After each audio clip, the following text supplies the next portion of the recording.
매튜 켈리라는 작가가 쓴 예수 재발견이라는 책 서문엔 이런 이야기가 나옵니다. 폴이란 회사원이 중요한 사업 미팅을 성공적으로 마치고 동료들과 공항으로 가는 택시를 잡고 있었는데 금요일 오후 뉴욕 브루클린 시내에서 빈 택시를 잡기란 여간 쉽지 않았습니다. 이미 비행기 시각이 촉박했던 터라 빈 택시를 보자마자 폴의 동료들은 서둘러 택시 쪽으로 뛰어가는 바람에 그만 근처에 있던 가판대를 건드리게 되었습니다. 그 가판대에서 떨어진 과일과 채소들이 길에 나뒹굴었지만 폴의 동료들은 비행기 시각에 맞춰 공항으로 서둘러 가야 하는 상황인지라 이를 모른 채 하고서 폴에게 빨리 타라고 소리쳤습니다. 폴은 잠시 망설이다 동료들에게 먼저 가라고 하고선 길에 떨어진 과일과 채소들을 일일이 줍기 시작했습니다. 많은 사람들이 그 광경을 보고 지나쳤지만 그 누구도 그를 도와주진 않았습니다. 그런 와중에 폴은 가판대 옆에 서서 어쩔 줄 몰라 하며 울고 있는 여인을 보았는데 그녀가 앞을 보지 못한다는 걸 깨달았습니다. 훼손된 과일들은 따로 구분해서 세심하게 가판대를 정리하고선 폴은 지갑에서 돈을 꺼내 이 정도면 손해보신 것은 충분히 해결할 수 있을 거라며 앞을 보지 못하는 여인의 손에 쥐어줬습니다. 그리고선 서둘러 발걸음을 옮기는데 그 여인이 뒤에서 큰 소리로 물었습니다. 당신이 예수님이신가요? 라고. 아니요 라고 폴은 대답했지만 그 여인은 과일과 채소들이 길에 나뒹구는 소리를 들었을 때 제겐 도와주실 분이 예수님밖에 없어 기도를 했었거든요 라고 말하면서 마치 폴의 대답이 틀렸다는 듯 고개를 저었습니다. 폴은 뒤늦게 택시를 잡아 공항으로 향했지만 결국 비행기를 놓치게 되었고 급기야 공항 근처 호텔에서 다음날 비행기 시간을 기다려야 했습니다. 그날 밤 폴의 머릿속에는 이 질문이 계속 맴돌았습니다. 당신이 예수님이신가요? 이 글을 쓴 저자는 독자에게 이러한 질문을 또한 건넵니다. 누군가로 하여금 당신이 예수님 같다고 착각하도록 한 게 마지막으로 언제였습니까? 세계 선교보고 주리가 부른 찬양으로 시작합니다. 예수 닮기를. 내 삶의 소망 내가 바라는 한 분 예수 닮기를 내가 원하네 한없는 사랑 풍성한 긍휼 예수 닮기를 내가 원하네 예수 닮기를 예수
예수 닮기를 주리가 부른 찬양이었습니다.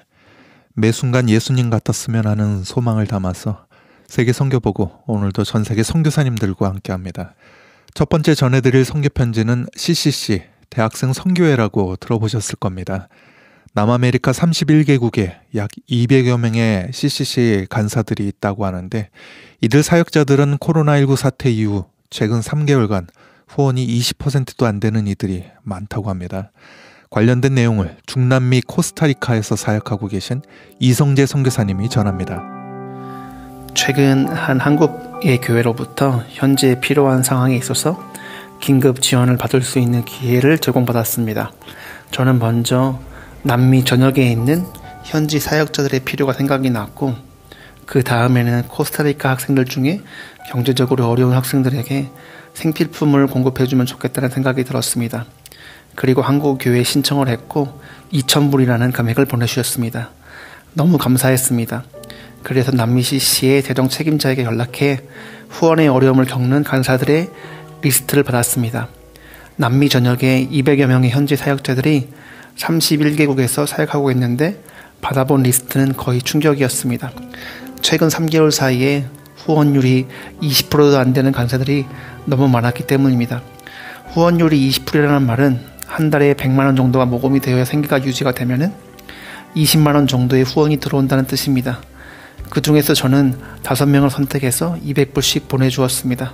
처음 후원 받을 때는 1,000불 간사들, 1,000불 학생들을 생각하고 이 정도 재정도 한 교회에 부탁하기에 부담되는 금액이고 죄송한 마음으로 어렵게 신청했는데 막상 현실은 5명의 간사들밖에 돕지 못한다는 사실이 참 안타까웠습니다.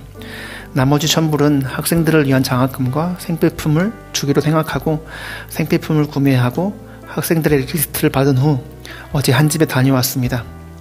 우리가 작년에 처음 개척할 때부터 알던 학생이고 지금도 신실하게 리더로 잘 서 있는 학생입니다.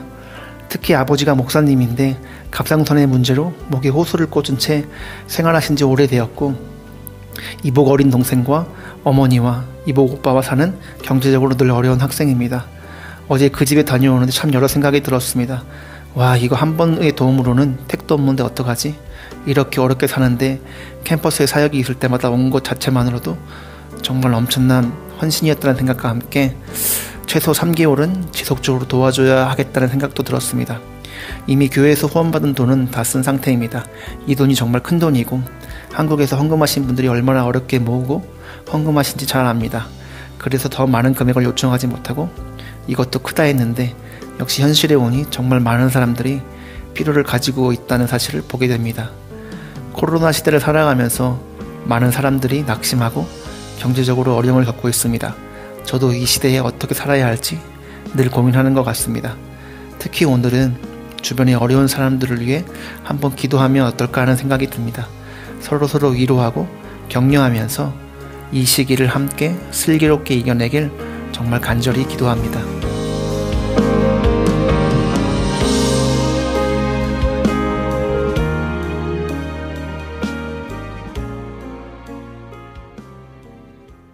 코스타리카에서 이성재 선교사님이 전한 선교편지였습니다.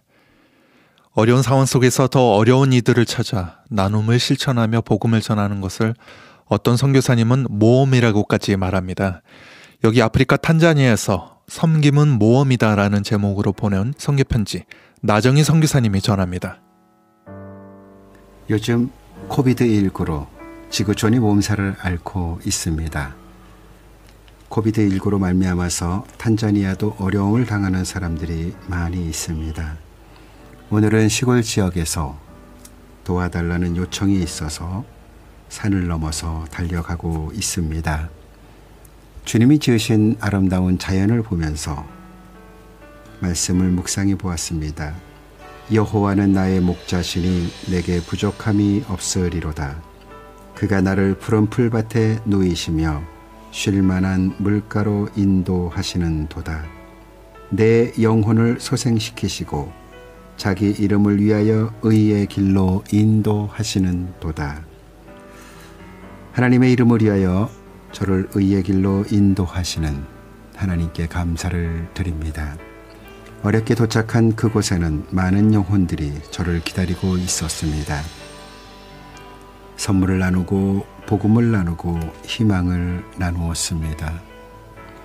이들을 향한 하나님의 마음을 느낄 수 있는 귀하고 복된 시간이었습니다.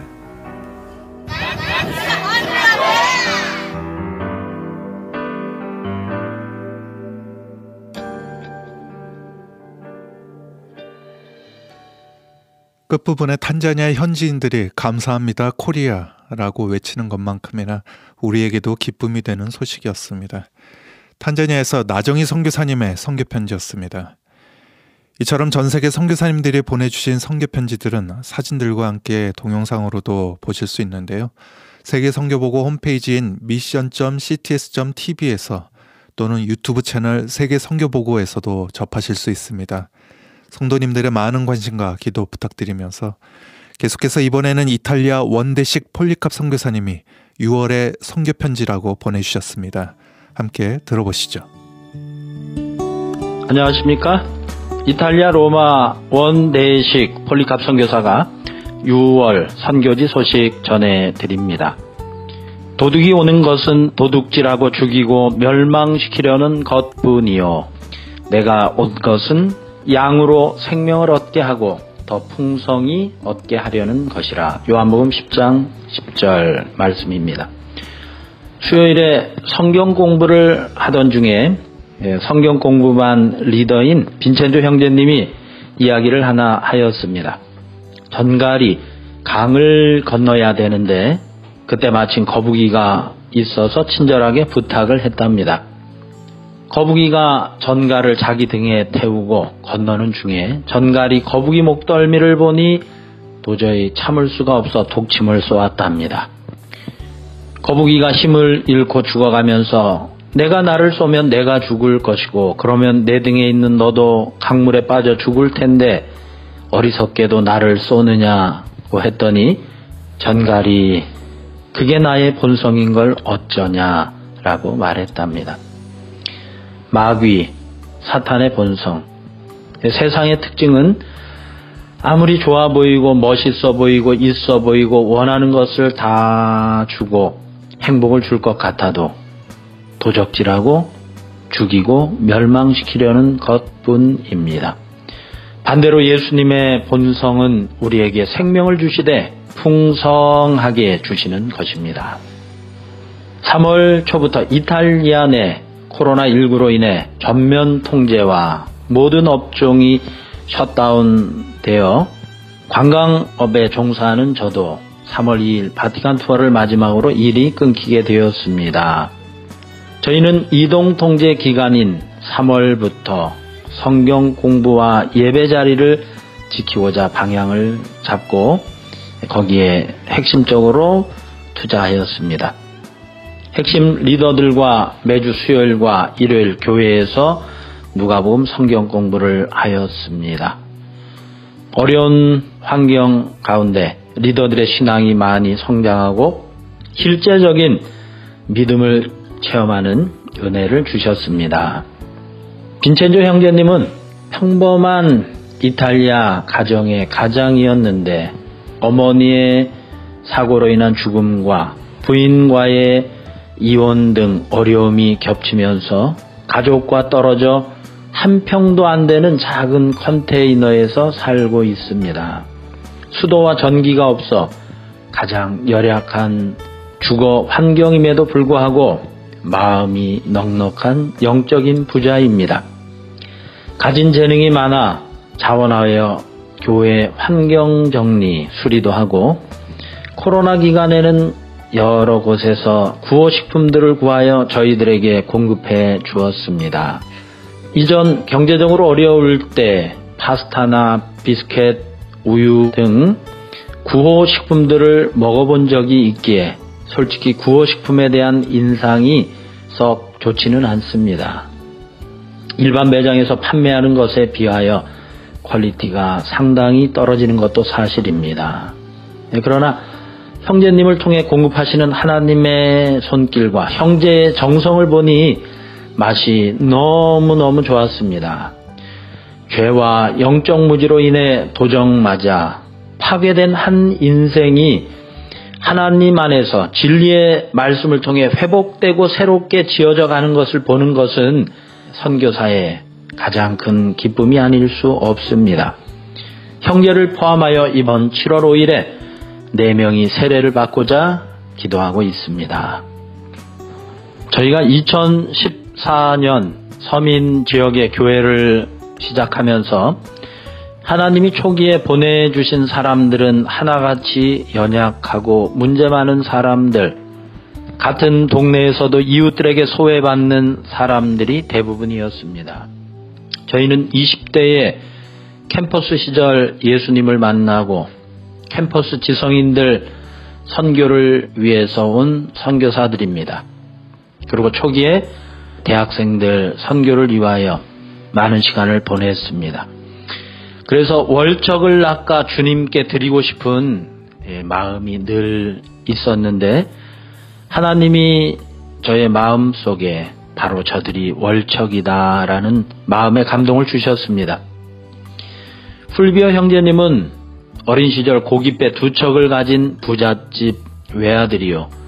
젊을 때까지만 해도 식당에서 일을 한 사람인데 오랜 동안 노숙자로 구걸하며 살다가 비슷한 형편의 자매를 동반자로 만나 둘이 가지고 있는 모든 돈을 합해 집을 얻어 이사를 왔습니다. 근데 그 이사 온 집이 바로 저희 교회 옆 원룸이었습니다. 자매가 오랜 동안 망가진 삶으로 인해 마약을 의사가 약으로 처방할 정도로 몸이 힘들었는데 정기적으로 가서 말씀을 주고 기도해 주었습니다. 예수님 영접하고 2015년 사고로 세상을 떠난 후 형제가 교회에 나오기 시작해서 지금까지 5년 개근을 하며 신실하게 교회의 모든 모임에 빠지지 않고 참석을 하고 있습니다. 연약함, 미숙함으로 인해 문제도 일으키지만 이 한 인생이 온전히 회복되도록 기도하며 도울 때 지금은 지난해부터 연금이 인상되고 정부 지원금이 생겨나 돈이 남아 고민하는 넉넉한 풍성한 삶을 살고 있습니다. 저희 교회의 오병여와 같은 형제입니다. 나이는 70대 인생 선배이지만 볼 때마다 측은한 마음이 듭니다. 참 목자 되시는 예수님을 몰라 여기저기 찢겨 상처나고 망가진 인생들을 보면 어린아이들을 보는 것처럼 불쌍한 마음이 듭니다. 연약한 한 사람이 교회에 와서 정착을 하니 하나님께서 다양하고 새로운 사람들을 보내어 주십니다. 어린아이부터 젊은 부부도 보내주셔서 요즘은 사회적 거리를 두고 예배를 드리니 70명 들어올 수 있는 예배 공간이 20명도 안 되는데 꽉 차고 넘치는 은혜를 주십니다. 예수님은 양으로 하여금 생명을 주기 위해 오셨습니다. 생명을 주시되 풍성하게 주시러 오셨습니다. 예수님의 풍성하신 은혜를 구하며 오늘도 농부의 마음으로 하나님이 보내시는 한 영혼을 품고 기도합니다. 이탈리아 로마 사역을 위해 기도해 주시는 모든 분들께 진심으로 감사를 드립니다. 특별히 코로나로 인하여 가장 어려울 때에 기도와 사랑과 물질 지원으로 격려해 주신 모든 분들께 감사드리며 예수님의 풍성하신 은혜가 사랑하는 한 분 한 분들과 함께 하시길 축원하고 기도드립니다. 7월 5일 빈첸소, 풀비오, 요한 형제와 마릴레나 자매님의 세례 침례식을 위해 기도해 주시기 바랍니다. 감사합니다.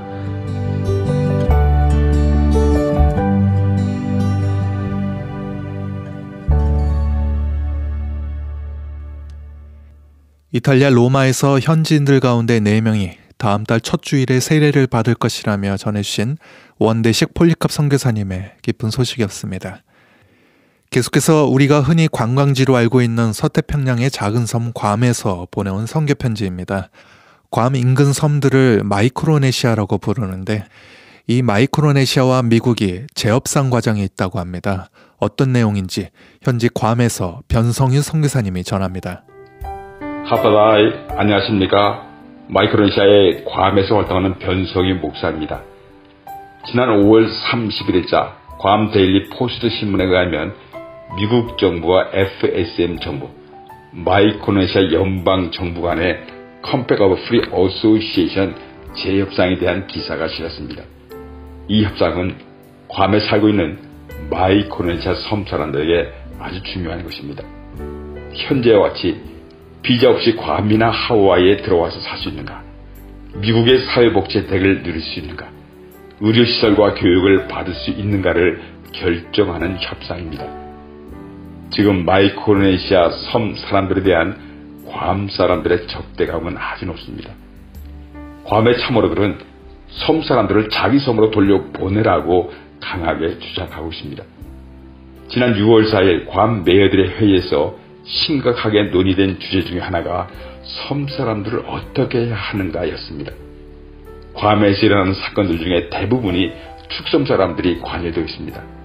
성폭행 문제, 폭력 사건들, 도둑질, 술과 마약 문제, 패싸움들. 섬 사람들은 95%가 면허증이 없이 자동차 운전을 하고 있습니다. 괌 사람들에게 돌아가야 할 사회복지 혜택이 축섬 사람들에게 대부분 돌아가는 문제들. 괌의 메이어들은 괌으로 이주해오는 섬 사람들을 어떻게 해야 하는가를 심각하게 논의하였습니다. 이런 상황에서 컴팩에 대한 재협상이 미국 정부와 FSM 정부 간에 시작된 것입니다. Compact of Free Association이란 무엇일까요? 마샬 아일랜드 공화국은 1979년에 나라가 만들어졌습니다. 1986년에 미국 정부와 컴팩을 맺었고 2004년에 재협상이 이루어졌습니다. 마이크로네시아 연방은 1979년에 나라가 만들어졌습니다. 1986년에 미국 정부와 컴팩을 맺었고 2004년에 재협상이 이루어졌습니다. 팔라우 공화국은 1981년에 나라가 만들어졌습니다. 1994년에 미국 정부와 컴팩을 맺었고 2009년에 재협상이 이루어졌습니다. Compact of Free Association. 이 협정에 의해서 미국 정부는 섬나라들의 국가 발전과 경제적 발전을 돕고 국가별 프로그램을 후원하고 나라를 지키는 국방을 책임지는 것입니다. 각 섬의 사람들은 비자 면제 프로그램을 통하여 비자 없이 미국에 들어와서 살 수가 있습니다. 각 섬나라는 자치권을 가지고 자기 나라를 통치하고 운영할 수가 있습니다. 이런 도움을 주면서 미국 정부는 각 섬나라에 군사기지를 줄 수 있는 권리를 갖게 됩니다. 그와 동시에 어떤 나라들이 이 섬나라에 들어와서 활동하는 것에 대한 거부권을 행사할 수가 있습니다. 컴팩은 매 17년마다 논의하게 되는데 2023년에 재협상이 진행될 예정입니다. 민인을 위한 협상은 어떻게 진행되어야 할까요? 미국 정부와 마이크로네시아 연방 정부, 괌 사람들과 섬 사람들, 힘 있는 권세들과 힘없는 가난한 사람들, 앞선 사람들과 뒤처진 사람들이 차별과 분열이 아닌 서로 손을 맞잡는 것입니다. 한마음으로 즐겁게 노래를 부르는 것입니다. 나라와 민족, 피부 색깔을 넘어서 더불어 함께 행복의 나라를 향하여 전진하는 것입니다. 특히 축섬 사람들과 많이 만나고 함께 일하는 우리 한국인들이 잘 살아보세, 우리들도 함께 힘을 합해 잘 살아보세를 외친다면 얼마나 멋있을까요? 하나님의 복을 많이 받은 한국인들이 가난하고 뒤처진 축섬 사람들에게 하나님의 복을 나눠줄 수 있다면 얼마나 멋있을까요? 우리 함께 멋진 믿음의 꿈을 꾸어보자고요.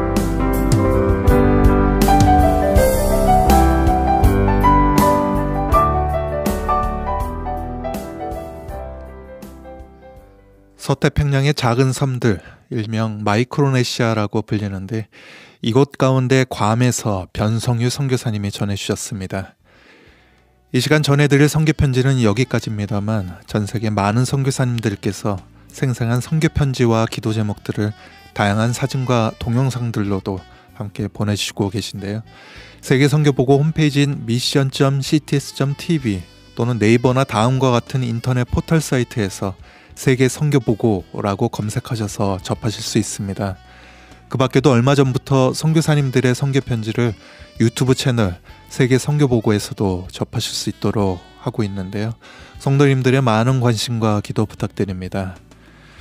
어느덧 마칠 시간이 돼서 저는 이만 물러가겠습니다. 지금까지 진행의 김재환이었습니다. 세계선교보고 다음 시간에 다시 뵙겠습니다. 감사합니다.